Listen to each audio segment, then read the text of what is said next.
Assalamualaikum warahmatullahi wabarakatuh. Perkenalkan, kami dari kelompok 6 akan segera mempresentasikan tentang hasil pengerjaan kami pada sebuah tema, yaitu pengukuran efektivitas dan aspek etis komunikasi pemasaran. Kita mulai dari anggota kelompok. Di sini kita ada 5 anggota, yang dimana dimulai dari Nana Nurdiana, Muhammad Krishna Winardi, Anggun Khalizatul Aulia, saya sendiri Robiniza Bayhaqi, dan teman saya Ahmad Samsul Ma'arif. Saya sendiri menjelaskan tentang apa itu pengukuran efektivitas. Efektivitas itu berasal dari kata bahasa Inggris, yaitu efektif. Didefinisikan sebagai sejauh mana pekerjaan yang dilakukan dengan baik sesuai harapan. Hal ini tergantung pada pencapaian tujuan dalam aspek waktu, biaya, dan mutu. Dalam pemasaran, efektivitas diukur melalui dua pendekatan, yaitu business outcome, fokus pada tren penjualan, atau communication outcomes, pengukuran brand awareness, dan kemampuan komunikasi pesan. Tiga kriteria utama untuk mengukur efektivitas iklan termasuk penjualan, persuasi, dan pengingat. Menurut beberapa ahli, efektivitas dapat dinilai berdasarkan 5 faktor: pencapaian tujuan, efisiensi, kepuasan kelompok sasaran, daya tanggap klien, sistem pemeliharaan, yang semua ini berkontribusi pada keberhasilan strategi pemasaran. Yang selanjutnya adalah tujuan mengukur efektivitas. Yang pertama, untuk mengidentifikasi masalah yang dihadapi perusahaan dan merekomendasikan peningkatan kinerja pemasaran, yang artinya perusahaan itu ingin mengetahui apakah kegiatan pemasaran yang dilakukan sudah berjalan dengan baik atau masih berkendala. Nah, jika ditemukan masalah, perusahaan ini dapat mencari solusi atau meningkatkan kinerja perusahaannya. Lalu yang kedua, proses audit pemasaran dilakukan melalui pemeriksaan secara menyeluruh, sistematis, independen, dan berkala terhadap perusahaan atau unit bisnisnya, yang artinya di sini perusahaan melakukan pemeriksaan secara menyeluruh dan terstruktur terhadap kegiatan pemasaran yang tujuannya adalah dapat mengetahui kondisi pemasaran secara objektif dan masih memperbaiki hal yang masih kurang. Lalu yang ketiga, unsur-unsur yang dievaluasi dalam pengukuran efektivitas pemasaran ini mencangkup lingkungan, objek, strategi, dan kendala pemasaran, yang artinya perusahaan menilai beberapa aspek penting dari unsur-unsur yang disebutkan tadi. Lalu dari hasil evaluasi tersebut, perusahaan dapat mengetahui apakah strategi yang digunakan sudah efektif atau masih harus ditingkatkan lagi. Baik, selanjutnya saya akan menjelaskan tentang indikator yang digunakan dalam mengukur efektivitas komunikasi pemasaran. Efektivitas komunikasi pemasaran mengacu pada sejauh mana perusahaan berhasil menyampaikan pesan pemasaran kepada konsumen. Pesan tersebut dapat berupa informasi mengenai produk, manfaat, kualitas, harga, maupun nilai yang ingin dibangun oleh perusahaan. Tujuan utama komunikasi pemasaran tidak hanya membuat konsumen menyadari keberadaan suatu produk, tetapi juga memastikan bahwa mereka memahami pesan yang disampaikan, membentuk persepsi positif terhadap merek, hingga akhirnya terdorong untuk melakukan pembelian. Komunikasi pemasaran dapat diukur melalui beberapa indikator utama yang menggambarkan tahapan respon konsumen terhadap pesan yang ingin disampaikan perusahaan. Yang pertama ada kesadaran merek atau brand awareness. Kesadaran merek menggambarkan kemampuan konsumen untuk mengenali atau mengingat suatu merek ketika mereka memikirkan kategori produk tertentu. Indikator ini merupakan tahap awal dalam proses komunikasi pemasaran karena konsumen harus terlebih dahulu mengetahui keberadaan suatu merek sebelum mempertimbangkan untuk membeli produknya. Yang kedua ada pemahaman pesan atau message understanding. Setelah konsumen mengenal suatu merek, langkah berikutnya adalah memastikan bahwa mereka memahami pesan yang disampaikan dalam komunikasi pemasaran. Pesan tersebut biasanya mencakup informasi mengenai manfaat produk, cara penggunaan, keunggulan dibandingkan pesaing, maupun nilai yang ingin disampaikan oleh perusahaan. Yang ketiga ada sikap dan persepsi konsumen, yaitu customer attitudes and perception. Sikap dan persepsi konsumen merupakan indikator penting dalam menilai keberhasilan komunikasi pemasaran. Komunikasi yang efektif tidak hanya menyampaikan informasi, tetapi juga mampu membentuk pandangan positif terhadap merek atau produk. Sikap konsumen berkaitan dengan perusahaan suka atau tidak suka terhadap suatu produk, sedangkan persepsi berkaitan dengan bagaimana konsumen menilai kualitas, harga, serta citra merek perusahaan tersebut. Yang keempat ada minat dan beli, minat dan niat beli, interest and purchase intention. Minat beli menunjukkan sejauh mana konsumen tertarik untuk membeli suatu produk, sedangkan konsumen mulai mempertimbangkan produk tersebut sebagai salah satu pilihan yang mungkin akan dibeli. Sedangkan minat beli biasanya muncul setelah konsumen mengenal merek, memahami pesan yang disampaikan, serta memiliki persepsi positif terhadap produk. Yang kelima, ada perilaku pembelian atau purchase behavior. Perilaku pembelian merupakan indikator yang menunjukkan tindakan nyata konsumen dalam membeli produk. Indikator ini dianggap sebagai ukuran paling konkret dari efektivitas komunikasi pemasaran karena mencerminkan keberhasilan pesan pemasaran dalam mendorong konsumen untuk melakukan pembelian.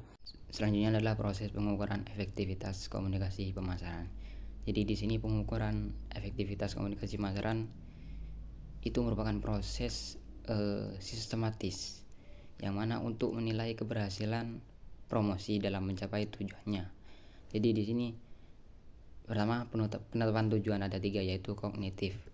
Nah, kognitif ini tujuannya yaitu menekankan pada peningkatan kesadaran dan pemahaman konsumen terhadap produk atau merek. Kemudian yang kedua itu ada afektif. Nah, jadi untuk afektif ini lebih ke yang berhubungan dengan pembentukan sikap perasaan positif konsumen terhadap merek. Kemudian selanjutnya itu kognitif. Jadi kognitif itu bertujuan yang mana berorientasi pada dorongan perilaku konsumen untuk melakukan tindakan nyata. Oke, di slide selanjutnya masih pembahasannya sama.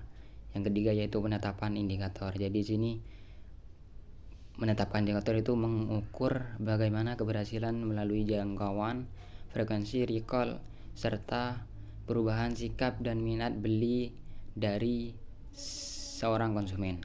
Kemudian yang keempat itu pengumpulan data. Nah, untuk pengumpulan data ini bisa menggunakan survei, kemudian bisa menggunakan wawancara, observasi, analisis penjualan, dan analitik digital. Nah, selanjutnya yang kelima itu analisis data. Jadi untuk analisis data ini bisa bersifat data kuantitatif, kemudian data kualitatif yang nanti akan diolah untuk menilai efektivitas. Kemudian yang kelima itu evaluasi dari segalanya. Jadi untuk evaluasi ini masuk terakhir, yang mana menarik kesimpulan sebagai dasar perbaikan strategi dalam efisiensi anggaran pemasaran. Definisi dan konsep dasar aspek etis komunikasi. Etika merupakan konsep yang berkaitan dengan nilai dan norma yang menjadi pedoman dalam menilai suatu tindakan, apakah termasuk baik atau buruk. Dalam konteks bisnis, etika dipahami sebagai seperangkat prinsip moral yang mengarahkan bagaimana perusahaan menjalankan aktivitas usahanya secara bertanggung jawab. Menurut John R. Bottrack tahun 2008 dalam bukunya Ethics and the Conduct of Business, terdapat 3 konsep utama yang menjadi dasar dalam penerapan etika pemasaran, yaitu sebagai berikut. Yang pertama ada fairness atau justice, yaitu keadilan. Keadilan merupakan prinsip penting dalam kegiatan pasar karena setiap transaksi seharusnya memberikan manfaat yang seimbang bagi semua pihak yang terlibat. Dalam praktik pemasaran, perusahaan perlu bertindak secara adil dengan tidak menyembunyikan informasi penting yang berkaitan dengan produk atau jasa yang ditawarkan. Namun dalam kenyataannya sering terjadi ketimpangan informasi antara penjual dan konsumen. Oleh karena itu dikenal 2 prinsip dalam hukum pemasaran tradisional, yaitu caveat emptor yang berarti konsumen harus berhati-hati sebelum membeli, serta caveat venditor yang berarti penjual juga memiliki tanggung jawab untuk bersikap jujur dan berhati-hati dalam menawarkan produknya. Yang kedua ada freedom atau kebebasan. Kebebasan sendiri dalam pemasaran berkaitan dengan hak konsumen untuk menentukan pilihan produk sesuai kebutuhan dan preferensinya. Kondisi ini hanya dapat terwujud apabila konsumen memperoleh informasi yang jelas dan tidak menyesatkan. Kebebasan tersebut dapat terganggu apabila perusahaan menggunakan strategi pemasaran yang tidak jujur, misalnya dengan memanfaatkan kelompok masyarakat yang memiliki keterbatasan informasi seperti anak-anak, lansia, atau masyarakat dengan tingkat literasi yang rendah. Yang ketiga ada well-being atau kesejahteraan. Konsep kesejahteraan sendiri menekankan bahwa kegiatan pemasaran tidak hanya berorientasi pada peningkatan keuntungan perusahaan, tetapi juga harus mempertimbangkan dampaknya terhadap masyarakat. Aktivitas pemasaran yang dilakukan seharusnya dapat memberikan manfaat sosial serta meningkatkan kualitas hidup konsumen. Dalam hal ini, manajer pemasaran memiliki peran penting untuk memastikan bahwa produk atau jasa yang dipasarkan memiliki nilai yang positif bagi masyarakat. Ya, selanjutnya adalah tujuan komunikasi etis. Jadi, tujuan komunikasi pemasaran yang etis tidak hanya untuk meningkatkan penjualan, tetapi juga untuk menjaga kepercayaan konsumen dan citra perusahaan. Melalui komunikasi yang etis, perusahaan dapat menyampaikan informasi produk secara jujur dan jelas agar konsumen dapat memahami manfaat serta karakteristik produk dengan tepat. Selain itu, upaya untuk mempengaruhi atau membujuk konsumen dapat dilakukan secara wajar tanpa adanya manipulasi, yang artinya perusahaan tidak boleh melebih-lebihkan manfaat produk atau menyembunyikan informasi penting yang bisa merugikan konsumen. Selain itu, dari hal tersebut, perusahaan dapat membangun hubungan jangka panjang antara perusahaan dan konsumen serta mempertahankan kesan positif terhadap produk dan perusahaan di masyarakat. Isu etis pemasaran interaktif. Jadi di sini ada beberapa isu. Yang pertama itu interaktif marketing. Jadi di sini merupakan strategi pemasaran yang menggunakan internet dan media digital untuk berkomunikasi langsung dengan konsumen serta memperoleh umpan balik secara cepat. Kemudian yang kedua itu ketidakjujuran, penipuan dan kecurangan. Jadi dalam pemasaran digital tentu kadang terjadi atau terdapat praktik yang tidak elok, yang tidak etis, seperti iklan menyesatkan, kemudian klaim diskon berlebihan, ataupun promosi yang menekankan konsumen agar segera membeli. Kemudian yang ketiga itu penyerangan terhadap privasi konsumen. Jadi di sini pemasaran online sering mengumpulkan data pribadi konsumen. Nah, kemudian jika tidak dikelola dengan baik, hal ini dapat melanggar privasi dan menimbulkan kekhawatiran terkait keamanan data. Dan yang terakhir itu ada hambatan dalam interaktif marketing.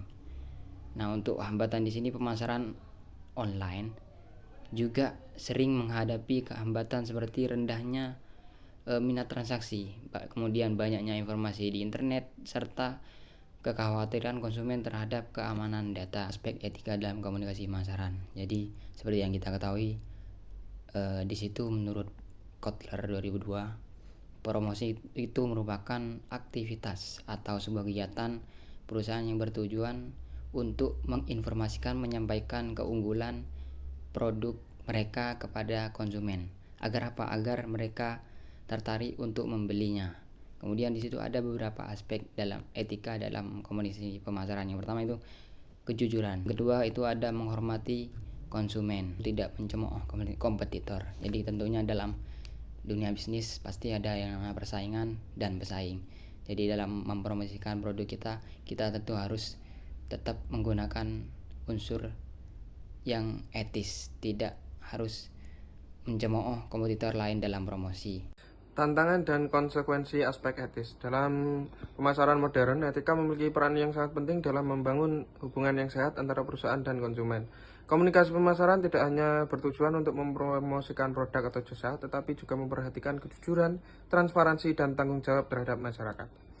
Namun, dalam upaya memenangkan persaingan pasar, tidak jarang terdapat perusahaan yang mengabaikan prinsip etika dalam menyampaikan pesan pemasaran. Kondisi ini menimbulkan berbagai tantangan sekaligus konsekuensi.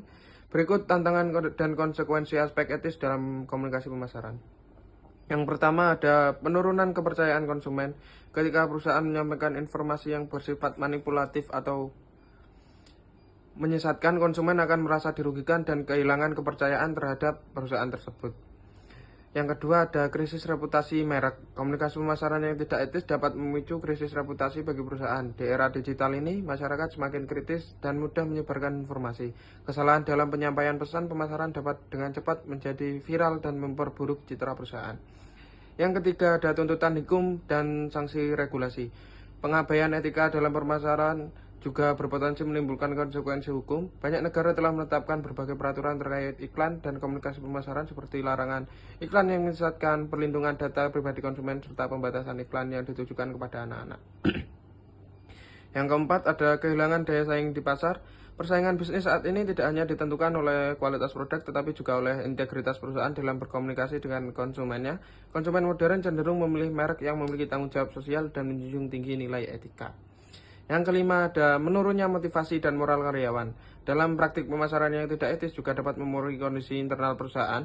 Karyawan yang menyadari adanya tindakan yang tidak sesuai dengan nilai moral dapat kehilangan rasa bangga terhadap tempat kerja mereka. Di contoh studi kasus tentang efektivitas komunikasi pemasaran. Contohnya bisa kita lihat dari strategi promosi paket data akrab yang dilakukan oleh PT XL Axiata.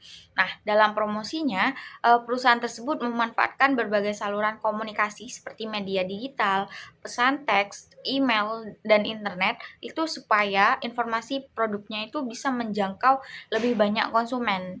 Nah, dari hasilnya itu strategi ini terbukti mampu meningkatkan kesadaran merek dan juga mendorong minat beli konsumen. Nah, informasi yang disampaikan itu juga membantu konsumen memahami manfaat layanan sehingga banyak yang memberikan respon positif dan akhirnya meningkatkan penjualan.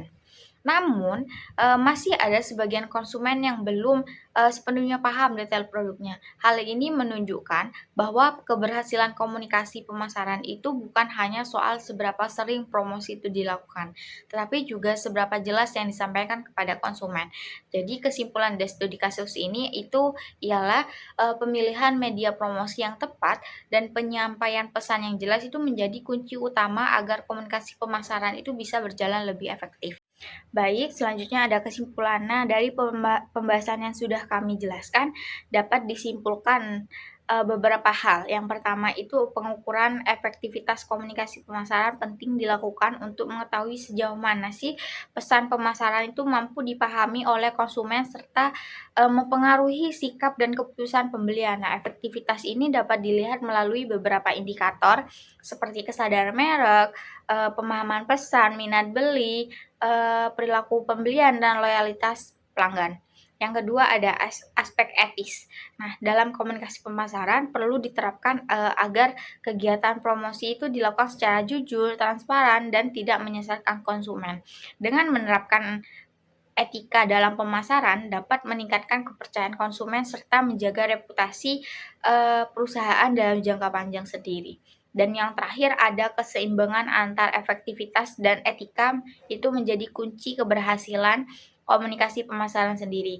Nah, dengan menerapkan strategi pemasaran yang efektif dan sekaligus beretika, nah perusahaan itu tidak hanya mampu mencapai tujuan pemasaran, tetapi juga membangun hubungan yang berkelanjutan dengan konsumen.